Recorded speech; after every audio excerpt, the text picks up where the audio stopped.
Alors, comme cela a été annoncé ce matin, cet après-midi, on va parler d'inquiétude.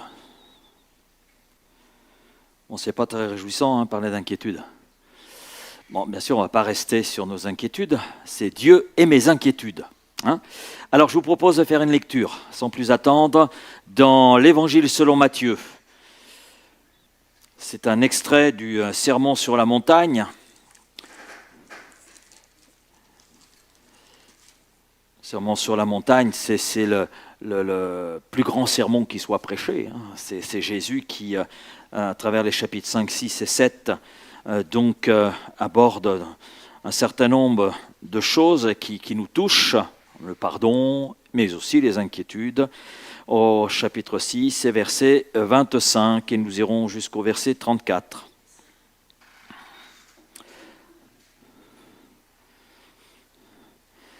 C'est pourquoi, dit Jésus, je vous dis, ne vous inquiétez pas pour votre vie de ce que vous mangerez, ni pour votre corps de quoi vous serez vêtus. La vie n'est-elle pas plus que la nourriture et le corps plus que le vêtement ? Regardez les oiseaux du ciel. Ils ne sèment ni ne moissonnent. Ils n'amassent rien dans des greniers. Et votre Père céleste les nourrit. Ne valez-vous pas beaucoup plus qu'eux ? Qui de vous, par ses inquiétudes, peut ajouter une coudée, c'est-à-dire 50 cm, à la durée de sa vie ? Et pourquoi vous inquiétez au sujet du vêtement ? Considérez comment croissent les lys des champs. Ils ne travaillent ni ne filent. Cependant, je vous dis que Salomon, même dans toute sa gloire, n'a pas été vêtu comme l'un d'eux. Si Dieu revêt ainsi l'herbe des champs qui existe aujourd'hui et qui demain sera jetée au four, ne vous vêtira-t-il pas à plus forte raison, gens de peu de foi ? Ne vous inquiétez donc point et ne dites pas que mangerons-nous, que boirons-nous, de quoi serons-nous vêtus ? Car toutes ces choses, ce sont les païens qui les recherchent. Votre Père céleste sait que vous en avez besoin. Cherchez premièrement le royaume et la justice de Dieu. Et toutes ces choses, toutes ces choses que Jésus vient de décrire, toutes ces choses vous seront données par-dessus, comme en bonus. Ne vous inquiétez donc pas du lendemain, car le lendemain aura soin de lui-même, car à chaque jour suffit sa peine. Alors, cet après-midi, nous allons donc nous intéresser à un sujet que tout être humain connaît intimement, les inquiétudes. L'inquiétude, ce sont ces pensées qui tournent sans arrêt. Bientôt, ça va être le Tour de France. Et bien, les inquiétudes, c'est comme le Tour de France, à différence que ça pédale dans notre esprit, ça pédale dur, ça tourne sans arrêt dans notre esprit. Et ces questions aussi, les inquiétudes, ces questions qui reviennent en boucle la nuit, c'est surtout la nuit d'ailleurs. Là, on a besoin de se reposer d'un seul coup, voilà que le moteur se met en route et puis ça tourne en boucle. C'est ces scénarios aussi. Quelquefois, on est de véritables scénaristes. Ces scénarios que nous imaginons sans qu'ils soient d'ailleurs encore arrivés. Et puis, ce sont aussi ces peurs pour l'avenir, pour la santé, pour les finances, pour les enfants, pour le travail. Qu'en sera-t-il demain de ce monde ? Et je crois que chacun d'entre nous, on sait à différents niveaux d'intensité, on sait ce que signifie l'inquiétude. Qui peut dire cet après-midi, mais moi je ne connais pas, je ne sais pas de quoi vous parlez. Je pense que là-dessus, oui, je vois que nous sommes tous concernés. Rassurez-moi en fait. Si quelqu'un ne connaît pas l'inquiétude, alors je veux connaître la recette. S'il y a quelqu'un au milieu de nous qui n'a jamais connu l'inquiétude, il faut me le dire. Donc, Jésus, dans Matthieu 6, nous dit pourtant, ne vous inquiétez pas en ce qui concerne votre vie. Mais c'est une parole qui dans la bouche de Jésus, oui, on sait qui est Jésus, d'accord ? Jésus, c'est le Seigneur, c'est le Sauveur, c'est le Fils unique de Dieu, c'est celui qui est le médiateur entre Dieu et nous, les hommes pécheurs. Et on serait presque tenté de dire, dis donc Jésus, c'est facile pour toi de dire cela. Mais nous ne sommes pas du tout dans la même sphère. Et pourtant Jésus s'est fait homme. Et s'il nous demande de ne plus nous inquiéter pour notre vie, c'est que Jésus sait que cela est réalisable. Ne nous demande pas quelque chose qui est irréalisable, qui est inconcevable. Sinon, il ne serait pas ce qu'il est. Donc c'est vrai, c'est une parole qui semble difficile à vivre, parce que la vie elle-même nous pousse à nous inquiéter. Et pourtant, Dieu ne nous donne pas simplement un commandement, ne vous inquiétez pas pour votre vie, il nous donne aussi le chemin de la liberté, le chemin pour ne pas nous inquiéter. Et mon plan cet après-midi va être très simple, vous l'avez sous les yeux. Comprendre, remettre à Dieu, vivre en paix. Alors comprendre quoi ? Comprendre nos inquiétudes, les remettre à Dieu et vivre chaque jour dans sa paix. Alors premier point, comprendre nos inquiétudes. Vous savez, avant de vaincre un ennemi, il faut le connaître. Oui, si on ne connaît pas notre ennemi, il sera difficile pour nous d'avoir la stratégie pour le vaincre. On est d'accord ? Donc, c'est bon de connaître notre ennemi.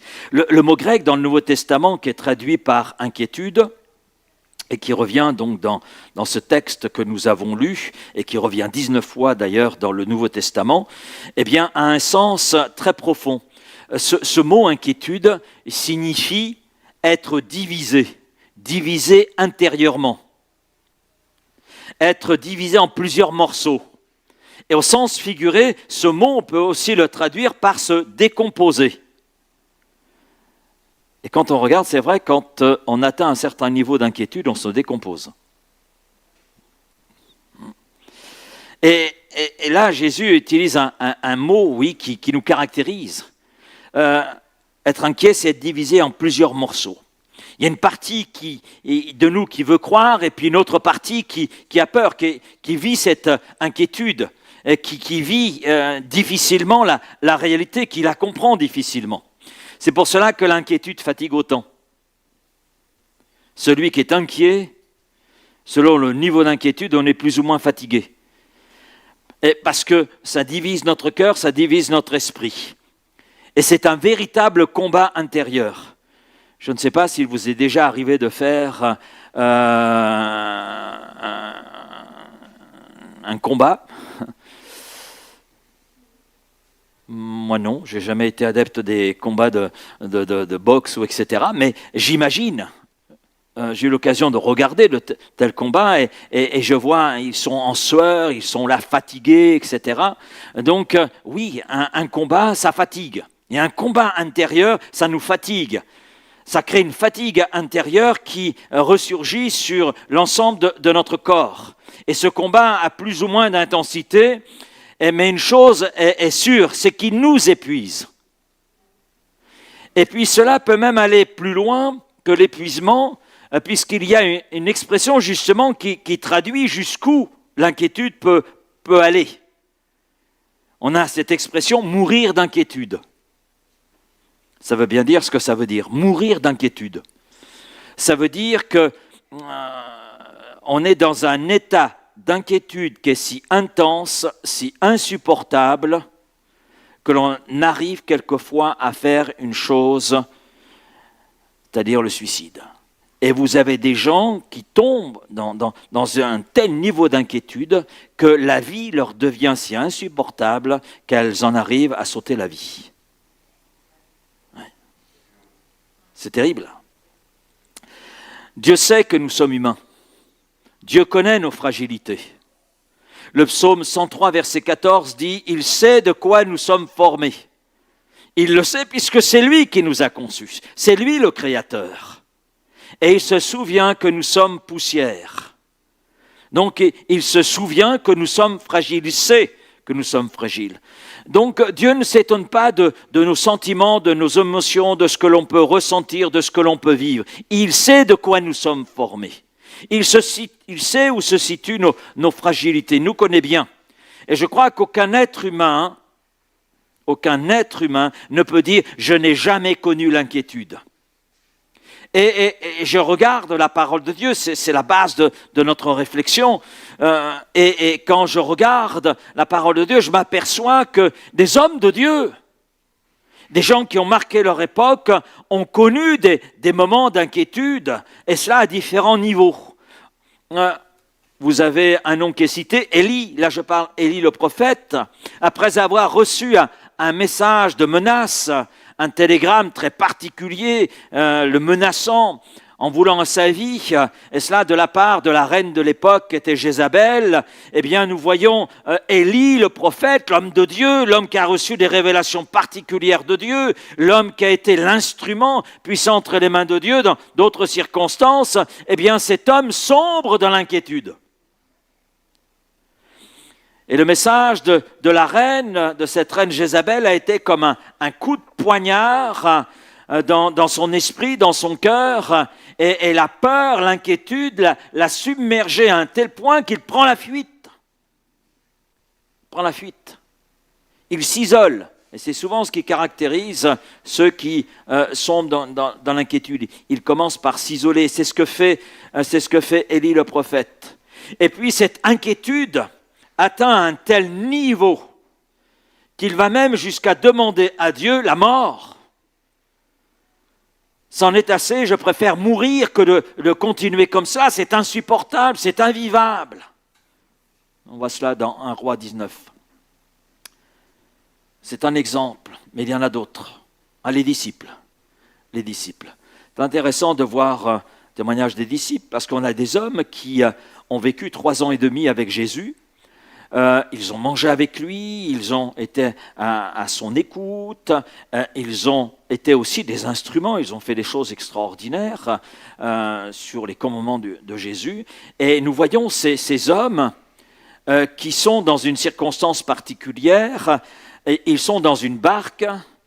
Alors pour plusieurs d'entre eux, il n'y a rien de particulier puisque ce sont à la base des pêcheurs. Et ils sont là dans la barque, et puis il y a Jésus qui est avec eux. Jésus est avec eux. Mais voilà qu'il y a une tempête. Bon, il n'y a rien d'extraordinaire pour des gens habitués à vivre dans une barque. Pour d'autres, ça peut être un peu effrayant. Mais ils sont là, au milieu de la tempête. Et bien que Jésus était avec eux, et ils sont pris d'inquiétude. C'est la panique dans la barque. C'est la panique à bord.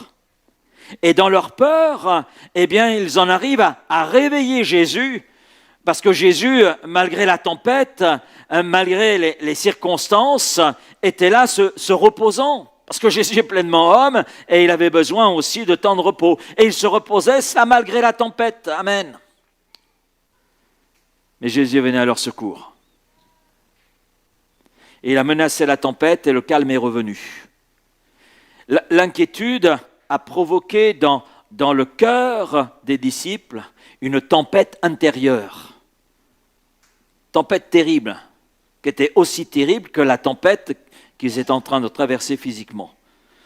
C'est le récit que nous trouvons dans Marc 4. Avoir peur, être dans l'inquiétude, ça ne signifie pas obligatoirement manquer de foi. Cela signifie premièrement que nous sommes humains. C'est la première chose qui est ainsi mise en évidence. Nous avons des inquiétudes, nous avons des peurs, peut-être même pris de panique à certains moments. Eh bien, ça signifie premièrement que nous sommes humains. Regardez votre voisin et lui dites, tu es pleinement humain. Mais le danger, c'est là que réside le danger. Le danger commence quand l'inquiétude prend le contrôle. Et dans le deuxième témoignage que j'ai cité, celui des disciples, témoignage qui nous intéresse, parce que les disciples, dans la tempête, nous voyons qu'ils sont effrayés malgré leur proximité avec Jésus. Il est dans la barque, il est avec eux. Ce qui montre que la peur l'a emporté sur la présence même de Jésus qui est dans la barque. Et c'est là que se situe le danger. La peur, l'inquiétude prend le dessus, prend le contrôle et l'emporte sur la confiance qu'ils auraient dû à ce moment-là placer en Jésus qui est là, présent physiquement. Il est là avec eux.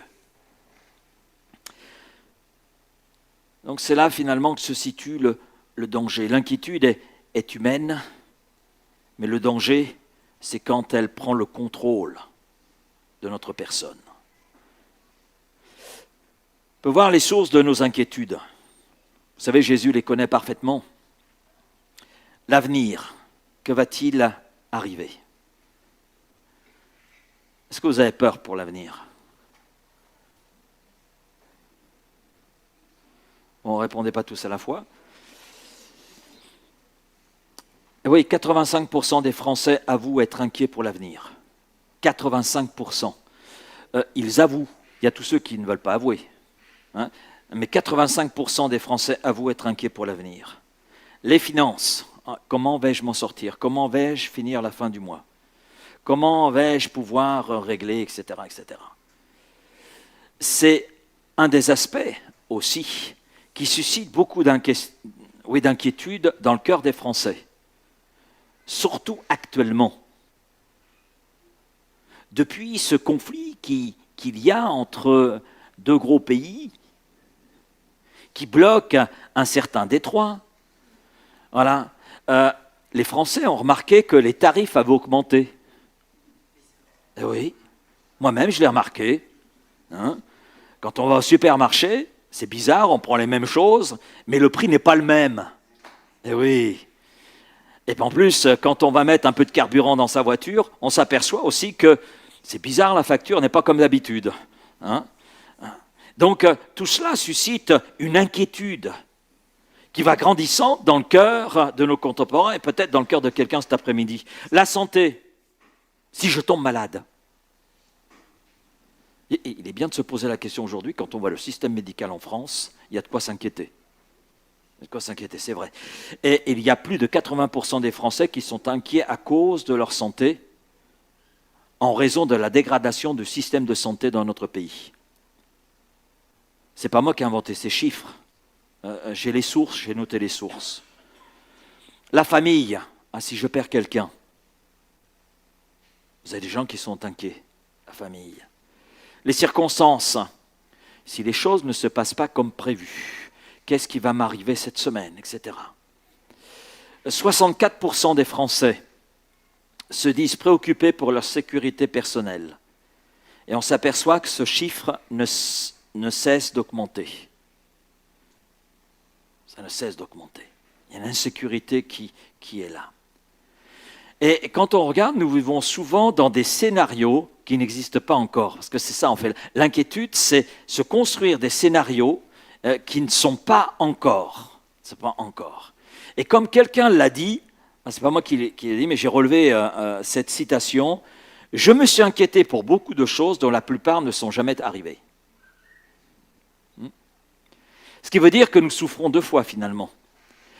Une première fois dans notre imagination, parce qu'on s'est fait tout un scénario, voire des scénarios, et une deuxième fois si le scénario ne se réalise pas. Si le problème qui a fait qu'on est inquiet n'est pas arrivé, eh bien finalement on s'inquiète deux fois. Et parfois même, le problème n'arrive jamais. N'arrive jamais. Et Jésus pose une question qui peut nous surprendre. Qui de vous, par ses inquiétudes, peut ajouter une coudée, c'est-à-dire à peu près 50 cm, une coudée à sa vie, par ses inquiétudes? Bon, la réponse est simple. Rien, personne. Nos inquiétudes ne peuvent rien rajouter, absolument rien. Même pas 1 centimètre, pas besoin de 50 centimètres, même pas 1 centimètre, rien. Rien, c'est rien. Et l'inquiétude ne change rien au futur. Par contre, l'inquiétude vole notre présent. Elle vole la paix. C'est une voleuse, l'inquiétude. Vous le saviez? Dites-le à votre voisin parce qu'il ne le sait pas encore, peut-être. Ou il ne le réalise pas. L'inquiétude te vole ton temps, te vole ta paix, te vole le sommeil, te vole ta joie. Vous voyez, l'inquiétude est une voleuse. voleuse. L'inquiétude, comme l'a dit quelqu'un, c'est comme une chaise bancale. Ça n'arrête pas de bouger, mais ça n'avance pas. L'inquiétude, c'est une voleuse que l'adversaire de nos âmes, Satan, sait utiliser pour nous détruire. Il utilise justement les inquiétudes qui peuvent être les nôtres. Il les utilise contre nous, avec cet objectif de nous détruire. J'en arrive à ce deuxième point. Dieu nous invite à lui remettre nos inquiétudes. Philippiens chapitre 4, versets 6 et 7. « Ne vous inquiétez de rien », dit Paul. Alors heureusement qu'il y a une virgule qu'on peut aller plus loin. Hein. Parce qu'on pourrait dire, l'apôtre Paul, tu ne sais pas ce que tu dis. Mais ce qu'il dit, il le pense parce qu'il y a une suite. Mais en toute chose, faites connaître vos besoins à Dieu. Et la paix de Dieu gardera vos cœurs. Donc là, Paul a trouvé quelque part une réponse aux inquiétudes qui pouvaient être les siennes. Et il partage ce qu'il a découvert. En fait, pour lui, la solution commence par le fait de transformer nos inquiétudes en prière. Parce que Paul ne dit pas ignorez vos problèmes, ignorez vos inquiétudes. Il ne dit pas faites semblant que tout va bien. Ça va ? Oui, ça va. Si vous savez que ça ne va pas. Mais je lui dis que ça va parce que j'ai pas envie de lui dire que ça ne va pas. Hein ? Non, c'est pas ce que dit Paul. Il dit parlez-en à Dieu. Parlez-en à Dieu. Et c'est ce qui va faire finalement la différence. Je ne sais pas si vous avez remarqué, nous parlons souvent de nos inquiétudes aux autres. Vous allez de temps en temps chez le coiffeur. J'aime aller chez le coiffeur. Ça m'arrête d'y aller. Hein. Et j'aime quand je ne suis pas tout seul avec le coiffeur. Parce que quand il y a d'autres personnes, vous savez tout. Surtout tout ce qui concerne les problèmes. Vous savez tout. Je me trouve chez le coiffeur, enfin la coiffeuse, je savais, personne qui était là, donc une avait problème, elle a 2 filles, j'étais capable de raconter sa vie. Et les problèmes qu'elle rencontrait par rapport à l'éducation de ses filles, problèmes qu'elle rencontrait avec l'une de maîtresses de sa fille, etc. Et les gens se disent, mais ils sont en train de raconter toutes leurs inquiétudes. Mais ils s'adressent à la mauvaise personne. Ils s'adressent à la mauvaise personne. Et ça tourne en boucle. Et souvent, nous avons cette même attitude. Nous parlons à tout le monde de nos inquiétudes, avant d'en parler à Dieu. Que de temps perdu. Et pourtant, la prière change les choses. Change. Enfin, ce n'est pas la prière qui fait que ça change. C'est celui à qui nous nous adressons qui vient changer les choses. Parce que nous nous adressons à lui. Ce qui fait qu'au lieu de nous adresser à X, Y, Z, nous adresser à Dieu, ça nous fait gagner du temps. Amen.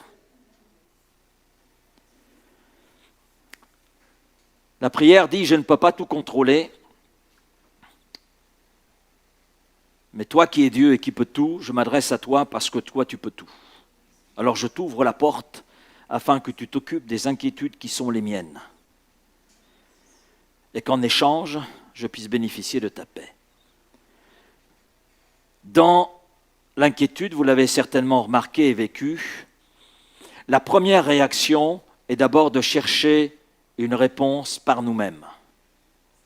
Alors il y a ceux qui s'entêtent et qui restent sur cette perspective, cherchent une solution par eux-mêmes, mais ils vont finalement s'enliser dans leurs inquiétudes. Et puis il y a ceux qui vont s'ouvrir à Dieu et entrer sur ce chemin de confiance et découvrir que ça vaut vraiment la peine de s'adresser premièrement à Dieu.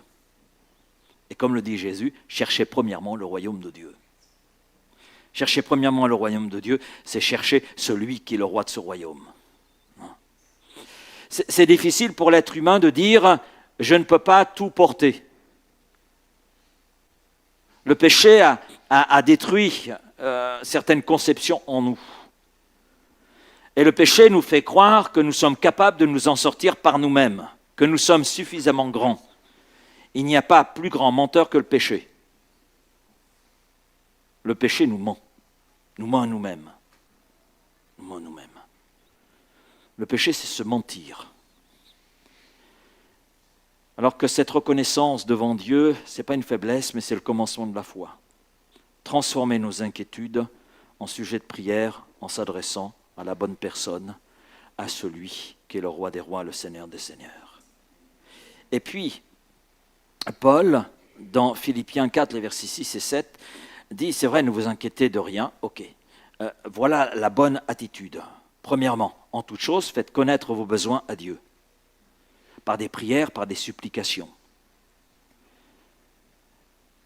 Et puis, il ajoute, avec action de grâce. Ce qui veut dire que, après avoir transformé nos inquiétudes en sujet de prière pour les présenter à Dieu, lui confesser que finalement on ne peut rien faire par nous-mêmes, et que si on garde tout cela, de toute façon on va s'enliser, parce qu'on n'a pas de solution, on n'a pas de réponse, eh bien Paul dit après cela, ajoutez les actions de grâce. Les actions de grâce. Alors on peut s'étonner, je me suis posé la question, Paul, tu t'es pas trompé dans l'ordre des choses?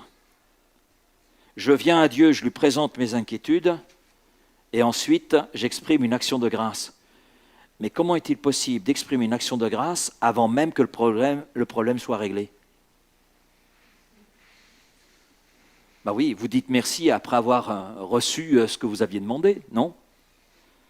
Et là, Paul ne dit pas, voilà, tu présentes, tu reçois et tu dis merci. Non. Tu transformes tes inquiétudes en sujet de prière, tu les présentes à Dieu, et dans cette présentation, n'oublie pas d'ajouter l'action de grâce. C'est-à-dire remercier, alors que pour l'instant, rien n'est réglé. Oui, Paul ne dit pas que c'est réglé. Et en fait, si Paul dit cela, c'est parce que la gratitude nous conduit à nous rappeler de ce que Dieu est et de ce que Dieu a déjà fait. David, lorsqu'il s'est trouvé devant Goliath, ce qui a fait d'ailleurs qu'il est allé combattre Goliath, qui était une grosse inquiétude pour le peuple, pour son peuple, eh bien, il s'est souvenu du lion et de l'ours. Oui, vous pourrez revoir le texte.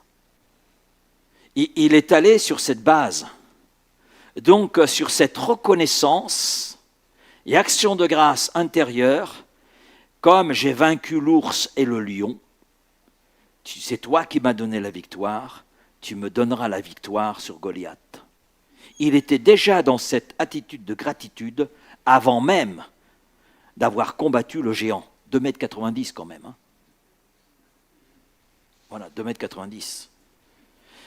Donc, le souvenir de ces victoires sur l'ours, le lion, avait nourri sa confiance en Dieu et fait qu'il n'y a aucune inquiétude pour lui. Goliath, c'est un plus après le lion et l'ours. Mais comme j'ai été victorieux devant le lion et l'ours, je serai encore victorieux parce que la victoire, c'est Dieu qui la prend et qui me la donne. Lorsque nous oublions les interventions de Dieu, vous savez, nos inquiétudes deviennent plus grandes que ce qu'elles sont en réalité. Mais lorsque nous nous souvenons de la fidélité de Dieu, notre confiance grandit. Et on peut apporter nos inquiétudes à Dieu et lui dire merci. Ce n'est pas encore réglé, mais je te dis merci parce que je sais que tu as réglé bien des choses dans ma vie avant ce aujourd'hui. Et je veux me rappeler de ces choses. Et puis le troisième point, c'est se rappeler que Dieu prend soin de nous. Amen. Et là, je rajoutais ce que l'apôtre Pierre peut dire dans 1 Pierre 5, 7. C'est un verset qu'on a vu aussi jeudi soir dans le cadre de l'étude biblique. Déchargez-vous sur lui, sur Jésus, de tous vos soucis, vos inquiétudes, car il prend soin de vous. Alors j'aime beaucoup ce verset. J'aime beaucoup ce verset, et je l'ajoute à celui que j'ai lu concernant Paul dans Philippiens 4,6. Et j'aime beaucoup ce verset parce que déchargez-vous sur lui de tous vos soucis, mais il n'est pas dit il prendra soin de vous, il est dit il prend soin de vous. Ce n'est pas un futur. Il prend. À partir du moment où nous entrons dans cette démarche présentée par l'apôtre Paul, Dieu est déjà à l'œuvre. Il est déjà à l'œuvre. Déchargez-vous sur lui de tous vos soucis, car il prend soin de vous. Dieu ne se contente pas de nous écouter.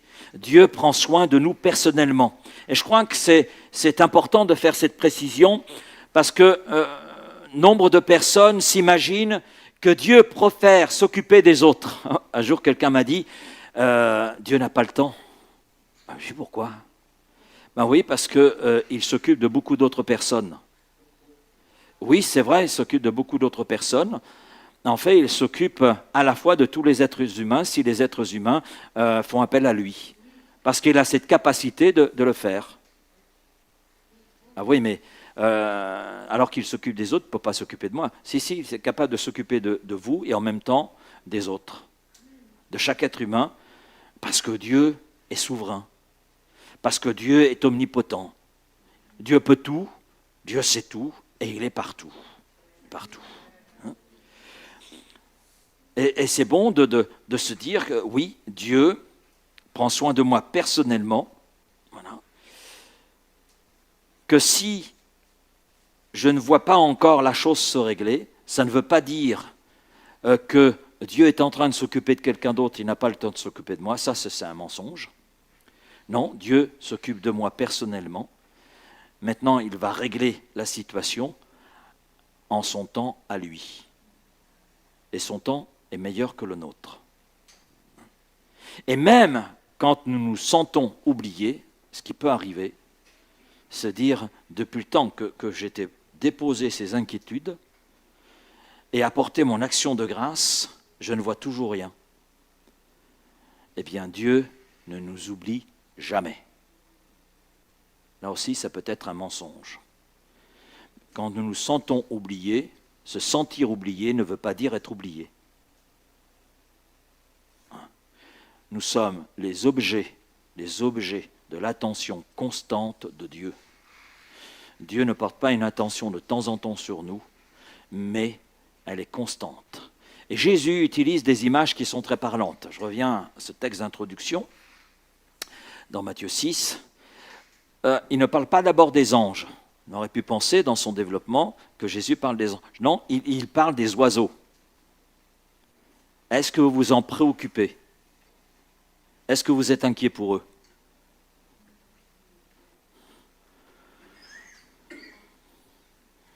Oui, parce qu'ils vivent la canicule comme nous. Hein.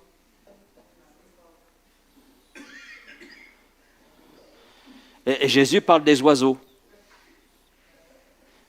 Regardez les oiseaux du ciel. Pourquoi? Parce que les oiseaux ne cultivent pas. Ne cultivent pas. Ils ne possèdent pas de grange. Et pourtant, Dieu les nourrit. Dieu en prend soin. Bon, attention, les oiseaux travaillent. Parce qu'ils cherchent leur nourriture. Okay. Les oiseaux construisent leur nid, ils volent. Ils ne restent pas immobiles, c'est vrai. Mais les oiseaux ne vivent pas dans l'angoisse. Ils accomplissent leur part et Dieu accomplit la sienne. Et Jésus dit, il prend soin d'eux. Dieu prend soin d'eux. Et je crois qu'à travers ce que Jésus nous dit, il y a un aspect de la foi qui est très intéressant. Il s'agit de faire ce que nous pouvons et puis laisser Dieu faire ce que nous ne pouvons pas faire. Alors ce que nous pouvons, Paul le dit, voilà, transformez vos inquiétudes en prière, portez votre action de grâce, et puis ensuite, laissez Dieu faire sa part. Amen. Alors, comme Dieu connaît la nature humaine, qui a des difficultés quelquefois à comprendre, à saisir les choses, Jésus utilise un deuxième exemple, le lys des champs. Alors, des oiseaux, Jésus en arrive aux fleurs. On arrive aux fleurs. Vous vous préoccupez peut-être des fleurs qui sont sur votre balcon dans votre jardin, surtout en cette saison, donc vous les arrosez. Mais est-ce que vous vous préoccupez des fleurs, des champs? Non, vous n'allez pas dans les champs pour voir comment vont les fleurs. Non? Ce n'est pas le sujet de votre inquiétude. Alors Jésus utilise le lys des champs et dit que Salomon, avec toute sa gloire, n'était pas aussi bien vêtu que les lys des champs. Pourquoi? Parce que Dieu prend soin de sa création. C'est ce que Jésus veut nous dire. Dieu prend soin de sa création. Et si Dieu habille une fleur, une plante, qui va vivre que quelques jours, à combien plus forte raison va-t-il prendre soin de ces créatures que nous sommes?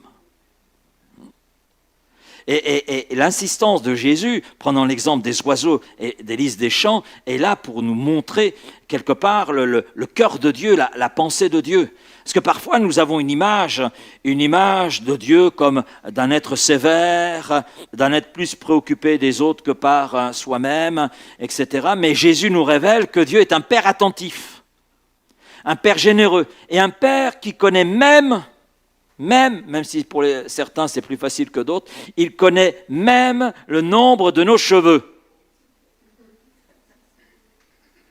Moi, je ne connais pas le nombre de mes cheveux et je ne veux pas chercher à les compter. Voilà, parce que je sais que c'est inutile. Voilà. Mais Dieu connaît le nombre de cheveux que nous avons sur la tête. Donc nous avons un Père qui est attentif, prêt à intervenir si nous le lui demandons, s'il y a cette démarche de confiance. Et finalement, là on a un élément concernant la foi, un élément supplémentaire, c'est la foi ne consiste pas à tout comprendre, elle consiste simplement à faire confiance. À faire confiance. Alors comment vivre libéré de l'inquiétude? Alors Jésus continue, Matthieu 6, 34, ne vous inquiétez pas du lendemain. Oui, mais comment? Eh bien, renouveler nos pensées. Paul dira dans Romains 12, 2, soyez transformés par le renouvellement de l'intelligence. Vous savez que le véritable combat concernant les inquiétudes et contre l'inquiétude, ça commence souvent dans nos pensées. C'est dans nos pensées que ça commence. Avant d'être une émotion, l'inquiétude est d'abord une pensée. Et nous devons apprendre à remplacer certaines pensées qui sont là par les pensées de la parole de Dieu. Je vais manquer. Change cette pensée, Dieu pourvoit. Amen. Philippiens 4, 19. Je suis seul. Oui, parce que la solitude est un gros sujet d'inquiétude dans notre pays. Remplace cette pensée par Hébreux 13, 5. Dieu ne m'a pas abandonné. Autre pensée, je n'y arriverai pas. Remplace cette pensée par Philippiens 4, 13. Christ me fortifie. Amen. On peut même ajouter, je puis tout par celui qui me fortifie. Si vous voulez, tout le contexte. Donc toutes les pensées qui passent là dans notre esprit, on n'est pas obligé de les accepter. On n'est pas obligé de se faire des scénarios. Et c'est à nous de prendre le contrôle et de savoir remplacer ces pensées par la parole de Dieu. Par la parole de Dieu.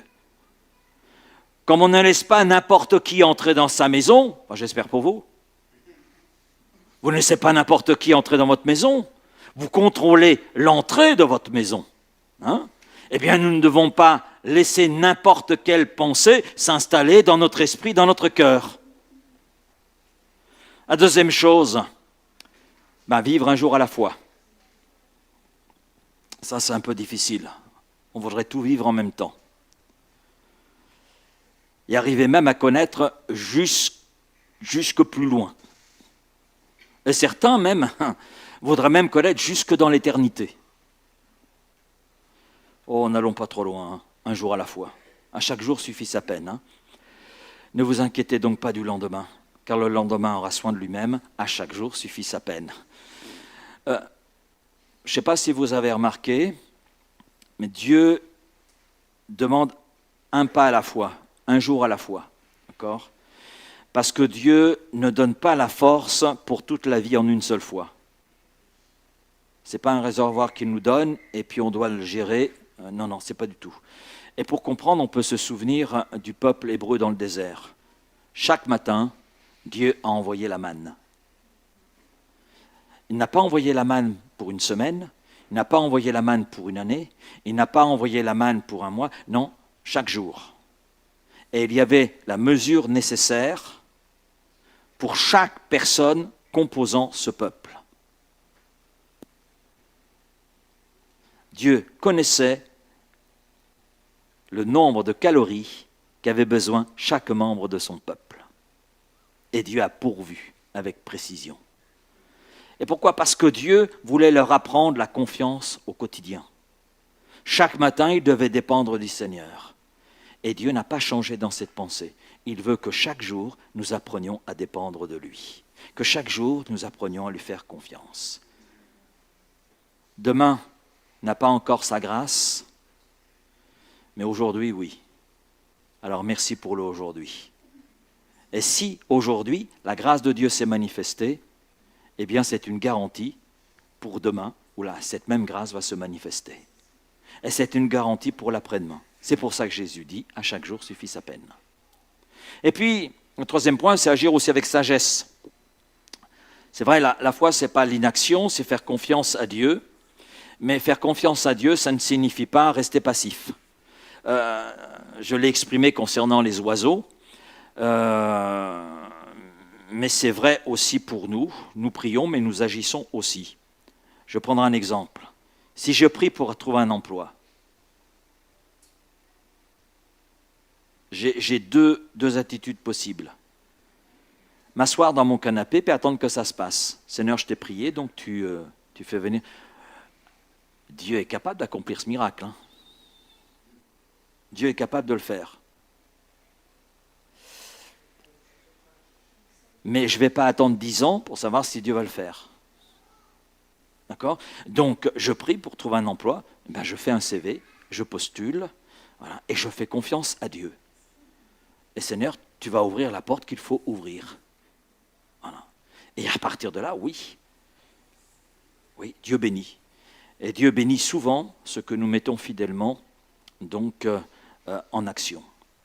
Et il conduit, c'est ouvrir la bonne porte. Et puis, un autre point, agir avec foi, avec sagesse, ne pas rester seul. Je parlais de l'inquiétude, c'est notre sujet. La première chose, quand on est inquiet, qui nous vient à l'esprit, ou la première action qui découle de l'inquiétude, c'est de s'isoler. C'est de s'isoler. Et ça, il y en a un qui va nous aider à nous isoler le plus possible, le diable. Le diable, c'est l'apôtre Pierre qui le dit, est tel un lion rugissant, cherchant qui dévorera. C'est-à-dire la personne qui va s'isoler, se mettre à l'écart. Parce que celle qui se met à l'écart devient une proie facile pour lui. Donc le diable, aime l'isolement. Et au niveau de Dieu, c'est tout l'opposé. Lorsque nous souffrons, si notre premier réflexe est souvent de nous enfermer, Dieu va nous dire « non, reviens ». C'est ce qui se passe pour Élie. Élie s'isole et Dieu lui donne à manger et le ramène dans la communion des hommes et à poursuivre le ministère auquel il est appelé. Et ça, c'est un point qui est là important. Et on voit d'ailleurs cet élément dans d'autres textes. Dans l'Église primitive, les croyants priaient ensemble. Ils portaient les fardeaux les uns des autres. Et je reviens sur Galates 6.2. J'ai signalé ce matin, dont on a parlé jeudi, porter les fardeaux les uns des autres. Ce qui veut dire que nous avons besoin les uns des autres. Parce que Dieu répond à nos prières, mais Dieu répond à nos prières peut-être au travers d'un frère, au travers d'une sœur, au travers du pasteur, au travers peut-être d'un ami. Et demander de l'aide, ce n'est pas manquer de foi, c'est reconnaître que Dieu est capable aussi d'agir à travers l'autre. Et cela pour mon bien. Et puis, cinquième élément, c'est chercher Dieu avant tout. Le psaume 34, verset 5, c'est l'expérience de David. « J'ai cherché l'Éternel, et il m'a délivré de toutes mes frayeurs, de toutes mes inquiétudes. » Remarquons bien ce que dit David. David ne dit pas « j'ai cherché une solution ». Il dit « j'ai cherché l'Éternel ». Et ça rejoint ce que Jésus a pu dire, et le texte que nous avons lu, Matthieu 6, « cherchez premièrement le royaume de Dieu ». Chercher le royaume de Dieu, c'est rechercher Dieu lui-même. Chercher l'Éternel. Nous cherchons d'abord souvent une explication. Nous cherchons souvent d'abord une réponse, une solution, un miracle. La foule n'avait que faire de Jésus. Ce qui l'intéressait, c'était ce que Jésus pouvait apporter. Une guérison, une réponse, une solution, le miracle. Le miracle. Accomplis ce miracle. Mais Dieu désire avant tout que nous le cherchions lui, que nous le découvrions lui. Parce que la solution, c'est lui. La réponse, c'est lui. Et lorsque nous découvrons Dieu, nous trouvons Dieu, nous découvrons souvent dans sa présence toutes les réponses qui sont nécessaires pour notre quotidien. J'en arrive à la conclusion. Dieu agit encore aujourd'hui. Amen. Et la promesse est toujours la même, parce qu'il n'y a pas de changement en Dieu. Nous changeons à bien des niveaux, mais Dieu ne change pas, il reste toujours le même. Et la promesse, c'est que la paix de Dieu gardera vos cœurs et vos pensées en Jésus-Christ. Et c'est lié aux inquiétudes. C'est ce texte de Philippiens 4, où on voit l'apôtre Paul qui transforme ses inquiétudes en sujet de prière, qui apporte son action de grâce. Et la paix de Dieu, ajoute-t-il, gardera alors vos cœurs et vos pensées en Jésus-Christ. Dieu ne nous demande pas d'être forts, il nous demande de venir à lui. Dieu ne nous demande pas de tout comprendre, il nous demande de lui faire confiance. Dieu ne nous demande pas de tout contrôler, parce qu'on n'en a pas la capacité. Il nous demande de tout lui remettre. Et l'inquiétude, c'est vrai, parfois, ne disparaît pas toujours immédiatement, mais une chose est certaine, elle ne doit pas gouverner notre vie. Et s'il y a la paix de Dieu, il est sûr que l'inquiétude n'aura pas sa place. Alors je conclus avec cette dernière pensée de l'Écriture, où Dieu nous dit encore, « Je prends soin de toi. Je prends soin de toi. » Amen. Dieu prend soin de toi, il prend soin de moi, il prend soin de nous. À nous de lui faire confiance. Seigneur, merci pour ta parole cet après-midi. Merci pour ce que tu veux faire dans notre cœur, dans notre vie. Seigneur, je te prie peut-être pour celui ou celle qui est inquiet pour sa vie, inquiet pour son demain, inquiet pour une situation, inquiet, Seigneur, par rapport à une personne. Seigneur, je ne connais pas le sujet d'inquiétude qui peuvent être là dans un cœur, Seigneur, cet après-midi au milieu de nous, dans un cœur, personne qui est là à l'écoute de ces moments. Mais je crois, Seigneur, que ta parole est la vérité. Et je crois que dans ce qu'elle nous enseigne, dans ce qu'elle nous dit, Seigneur, nous avons les réponses pour ces situations dans lesquelles nous pouvons être. Seigneur, je te prie que peut-être celui qui est dans l'inquiétude puisse transformer l'inquiétude en sujet de prière, puisse t'apporter la situation qui suscite cette inquiétude, puisse apporter son inquiétude et la déposer à tes pieds et te remercier, t'apporter son action de grâce, en se rappelant peut-être de ce que tu as fait hier, de ce que tu as fait peut-être avant-hier, et que cette âme puisse goûter à ta paix et puisse entrer dans cette paix qui surpasse toute intelligence, mais qui est bonne.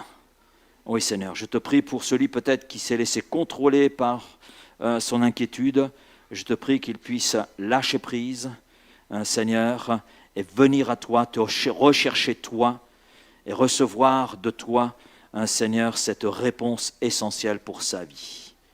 Je sais que celui qui te trouve la vie, trouve l'espérance, trouve, Seigneur, la réponse. Oui. Alors merci de ce que tu veux encore accomplir en cet après-midi, Seigneur, dans un cœur, dans une vie. Je sais, Seigneur, que tu es là vivant, que tu es agissant, que tes promesses, elles demeurent vraies.